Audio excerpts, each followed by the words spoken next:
"Sir, the lounge is for real customers only," the receptionist snapped, her voice sharp and edged with dismissal. Howard Kent, 75 years old, a retired Army radio operator, sat silently in the corner. He didn't flinch. He didn't protest. He simply waited, like he had been trained to do in the jungles of Vietnam. He hoped someone, anyone, might take a moment to acknowledge him, but no one did. Salespeople drifted by, their designer shoes tapping against the polished tile. Their eyes skipped right over him. It was as if he were invisible. Too old, too plain, too easy to overlook. A man who once kept soldiers alive through fire and chaos now sat ignored, a ghost in a showroom filled with bright lights and louder egos. But then, exactly 40 minutes later, the glass doors swung open with force. The sharp thwack of polished leather shoes echoed across the showroom like distant artillery. A voice, deep and commanding, cut through the idle chatter and humming phones like a blade. And in that moment, everything changed. Howard Kent had lived a quiet life since his military days, a man of service, not spectacle. He had spent over a decade in the Army Signal Corps during Vietnam, ensuring communication lines stayed open in the thickest parts of the war, when a dropped signal could mean a lost platoon. He wasn't decorated for show. He didn't need to be. Those who served with him never forgot. Now, decades later, he lived alone in a modest home at the edge of town. He spent his days fixing old radios in his garage and volunteering at the local VFW, helping younger vets make sense of their tangled VA benefits. He never asked for anything. He never expected thanks. On that crisp fall morning, his neighbor Frank had offered him a ride to the dealership. After years of carefully pinching pennies, Howard had finally saved enough to buy himself a used car. Just something dependable, something to help him get to the doctor when his knees acted up or to the grocery store when the snow fell too thick. He wore what he considered his best, an ironed flannel shirt, jeans without holes, and boots he'd kept polished since his last VA event. His military posture never left him, nor did his quiet dignity. But in the shiny dealership, his quiet strength meant nothing. The floor gleamed. Sales reps lounged behind sleek desks, scrolling through their phones, laughing, checking watches. 5 of them, each in a suit slicker than the last, watched him enter and didn't even blink. Not a nod. Not a, "Can I help you?" Nothing. Howard found a chair near the complimentary coffee machine and sat, waiting, patiently, like always. He nodded politely at the men who passed by. None returned the gesture. They drifted past like wind around an old tree. Present, but unaffected. Finally, a young woman at the front desk with perfectly manicured nails and a sharp look in her eyes marched over. "This area's for customers, sir," she said. The word customers hit the air like a slap. Howard looked up gently. "I'm here to buy a car," he said. His voice was calm, almost apologetic. She looked him over. Flannel, calloused hands, weathered face. She sighed, clearly unimpressed. "Someone will be with you. Eventually," she replied, already turning away 40 minutes past. No greetings, no coffee offered. No one even asked his name. Howard waited without complaint. The slow ticking of the wall clock above him was the only company he had. He pulled out a small, faded notebook from his breast pocket. A wartime habit. He began sketching quietly, his hands steady. Antenna positions, call signs, encryption protocols, his mind still razor-sharp. In the corner of the page, he wrote the phrase that had once been stenciled on the wall of his old base. No voice unheard, no signal lost. He carried a photo in his wallet, creased and worn from age. It showed him and his old unit standing beside their commander, Major Thomas Dent, smiling in the scorching jungle heat, radio gear strapped to their backs. A lifetime ago. In a back office, 3 salesmen huddled near a glass wall, chuckling as they looked toward Howard. "That guy's been sitting there forever," one said, sipping his cappuccino.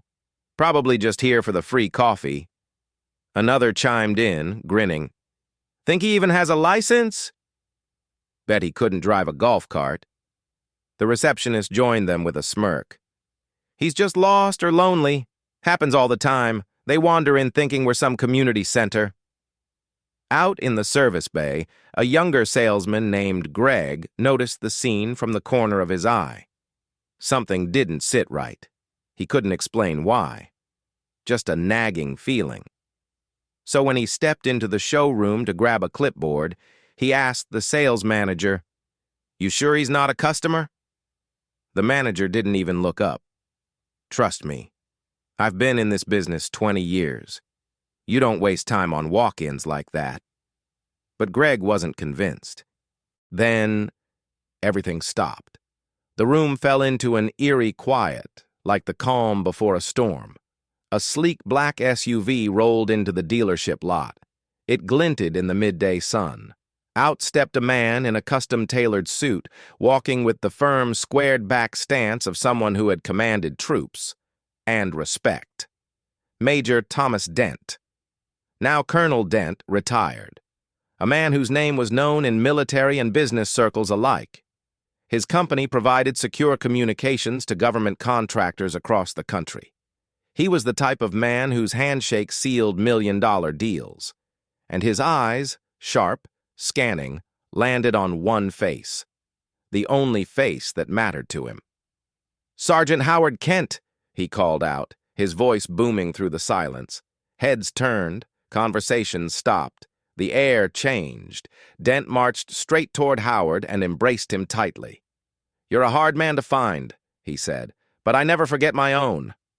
The receptionist stammered. You know him?" Dent turned, his eyes hard. "Know him? This man saved my life, twice. Once with a radio when we were moments from being overrun. And again, when he dragged me half a mile with a bullet in his shoulder. He is the reason I'm standing here today." The sales manager approached quickly. "Sir, we didn't know." "And that's the problem," Dent snapped. "You didn't ask. His voice wasn't raised. It didn't need to be. The weight behind every word landed like a hammer on glass. You saw an old man and assumed he wasn't worth your time." A heavy silence fell, faces flushed with shame. No one met his gaze. Dent pulled out his phone. One call. Short. Director. No one could hear the exact words, but the urgency was unmistakable. 15 minutes later, 2 men in expensive suits arrived. They met with the general manager behind closed doors. When they emerged, the manager looked pale. Colonel Dent turned to the staff. "As of this moment, I own a controlling share of this dealership," he announced, "effective immediately." Gasps. The sales manager dropped his coffee. It shattered against the floor. "First order of business," Dent continued. "Sergeant Kent gets any car on this lot." No paperwork, no payments. It's the least we can do for the man who kept entire battalions alive. He paused. "Second, every single employee here is retrained in how to treat every customer with respect, or they can look for work elsewhere." Greg stepped forward, heart racing. "Sir, if it's all right, I'd be honored to help Mr. Kent find the car that suits him." Howard stood slowly, a bit overwhelmed. "I just needed something reliable," he said. "Nothing fancy." "Then you'll get the most reliable vehicle here," Dent replied. "That's an order, Sergeant." By evening, the story had spread far beyond the showroom. Veteran ignored at dealership, until his former commander returns and buys the place. Veteran forums shared it. Military family pages reposted it. It trended across social media.